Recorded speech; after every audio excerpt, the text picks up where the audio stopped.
Morning, Borio Chiropractic family. It's early in the morning. I don't even know exactly what time it is. It's a little bit before 7. I actually got here at 5:30 in the morning, and fortunately for me, I got a gym downstairs, so I was able to get a great workout in as I've been doing in the morning. And every day I like to write down in my journal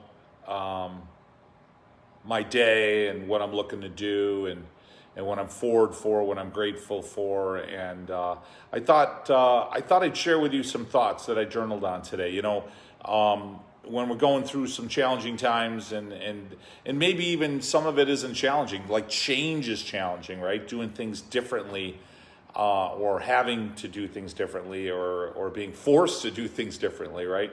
But it really made me reflect. I've been 29 years in practice, and I started to think about me being a doctor and going through school and all the challenges you go through to be a doctor, whatever field you're in. I'm a chiropractic doctor, a doctor in chiropractic. So, you think about getting through your high school in order to get good grades so that you can get into a great college. And then when you get into a great college, you have to get great grades and take all your courses and testings and boards and such in order to get into your graduate school to be a doctor. I chose to be a chiropractor. And then when you get out of chiropractic school, you got to take boards and licensing in order to get your license to be a licensed chiropractor in the state of New York, which I did.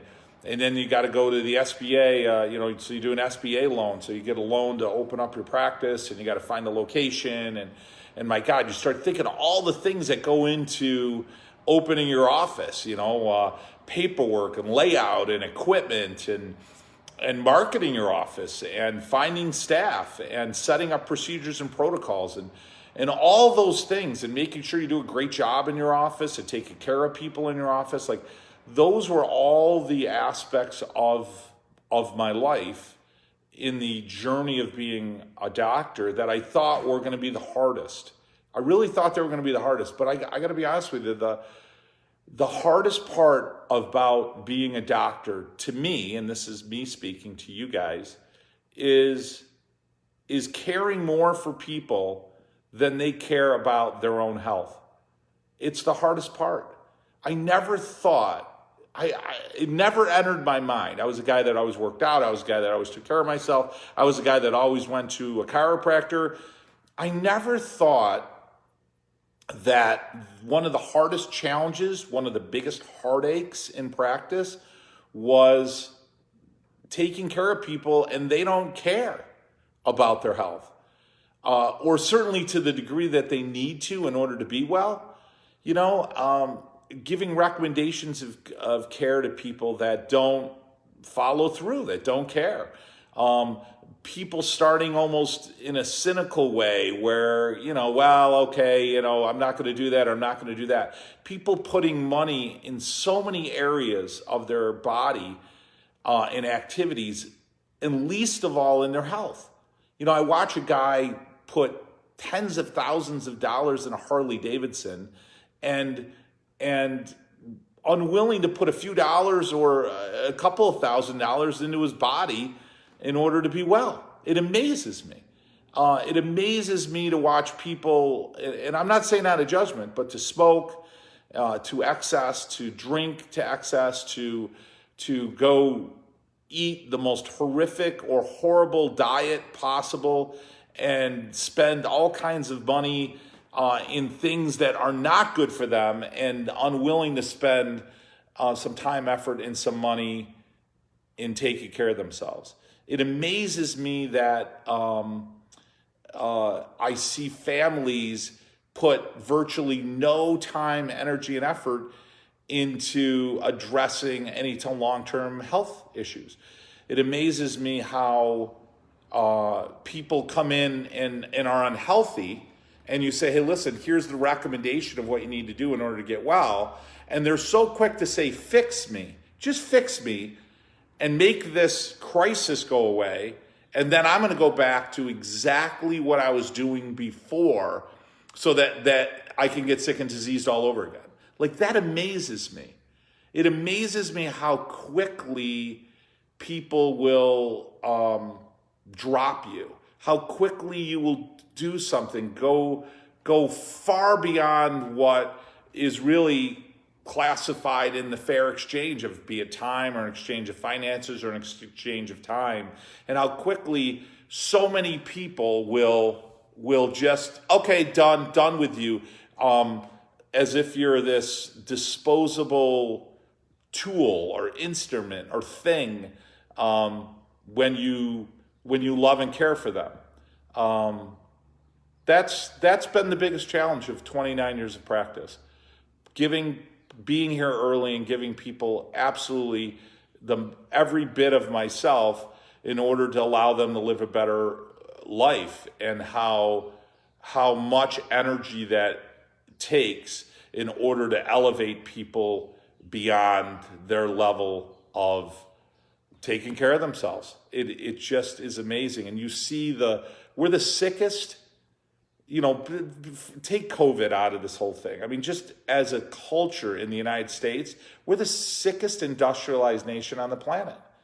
And you would think when people look around, they're like, wow, geez, look at my neighbor just died of cancer, or Bill just had a heart attack and dropped dead, or I see how sickly these kids are with asthma and allergies and all these other health problems. You think that they would be like, wow, here's a guy that, is healthy. He's been in practice 29 years. He's raised a very healthy family. I see how busy he is. I see all these people coming in. Like, you would think that in and of itself would be like, wow, yeah, let me put some time, effort, and energy into my body to take care of myself. And yet that becomes the hardest struggle, to get them, to lead them, to elevate them, to inspire them in order to take care of themselves. How quickly they default to that same way of taking care of themselves in such a sick and diseased manner. So that's been the hardest part. That's been my biggest challenge of being a doctor, and I love it. We've gone through challenges, but that, to me, when I reflect back, has been the hardest. That being said, what comes with a reward is the friendships that I've made. I mean, there's been people that I've been seeing for 29 years. Ray and Ginny are in their 90s. They're 91 years old and 90. And I've been seeing them for 29 years. And you're in my office one day, and they came in and they were like, Dr. Borio, can I talk to you for a minute? And I'm like, sure. So you never know where it's going to go. And they said to me, we went to play golf with some of our friends down in Florida, and this is about a month ago. And we realized that none of our friends were actually on the golf course. It was all their kids. And all their kids are now in their 60s or 70s. And they said, we actually looked at each other and said, thank you, Dr. Borio, because we wouldn't be here right now. All our friends are either sick or passed away, but because we did what you taught us to do, and we followed through with your recommendations, we're in our early 90s and we actually have a good quality of life. We're independent and we're free, and we take no medication. Not that I'm opposed to medication. I mean, if you need it, by all means, take it. But those are the moments that are rewarding. You walk into a room and you have a little girl, and her mother says, you know what, Linda hasn't needed her asthma medication. She hasn't needed a nebulizer. She hasn't had an asthma attack in months since she started care. That moment in your office makes that day worth it, makes that week worth it, makes that patient who left you, that patient who didn't listen to you, that patient who left and said maybe bad things or whatever, it makes it worth it. Those are the moments where it was unexpected, but you walk in and somebody gives you a hug and says, you're the only person that listens to me. Or you walk into another room and you're like, wow, you're the only doctor who's ever actually been able to help me. Or because I've been coming into this practice for all these years, my life is entirely different or entirely better. My family's health is entirely better. Those are the unexpected rewards that I've had. And I get them frequently. But I'll tell you, in all honesty, thank God you get them, because the other end, those challengings, are difficult. There's no doubt about it. And I know so many docs, thousands of docs across the world, And I'm so fortunate and blessed to have those relationships. And I know that we all share that we get up in the morning to go to the office, like so many people do, to do the best job you can. And you see this sick and diseased world, and you see these people coming in that are so lost in how they take care of their body, and you want to help them so desperately. And you're willing to go beyond, far beyond what you ever initially thought you would need to in order to keep them well or get them well or focus on their health. And when it's dismissed or disregarded, or you're handled or treated so in such a manner of a disposable mindset, it is heart-wrenching. It is, and I'm sure I speak for a lot of docs out there, not all of them, but certainly a lot of them. So I guess, in closing, if you focus some time and energy and effort in yourself, my recommendation would be to find a chiropractor. If you're not local to me, I'm in Cicero. Find a chiropractor that focuses on health and wellness, that's focused on not getting you out of back pain or neck pain or even getting rid of some health problems that you have, but somebody who really wants to have a relationship with you so that they can take care of you, because I'm not here to treat people, I'm here to take care of people.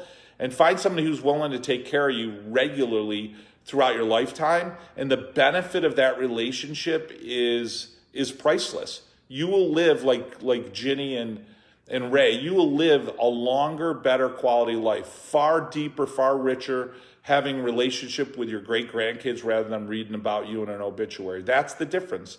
And that's certainly what I start every day with, and that's my intention when I meet a new patient in my office, is to have a relationship with you, to take care of you so that you can live a long, healthier, richer life. And that's what I've dedicated my life to. So, hey, thanks for listening to me for a few minutes today. Certainly love and appreciate you guys. My thoughts are always out there. Start your day with 3 things. I'll always share this with you guys. Write down 3 things you're grateful for, which I already did this morning. Write down 3 things you're looking forward to, and write down 3 things you're great at. And I'll tell you what, every day will be a little bit better. Love and appreciate you guys. Look forward to seeing you in my so much.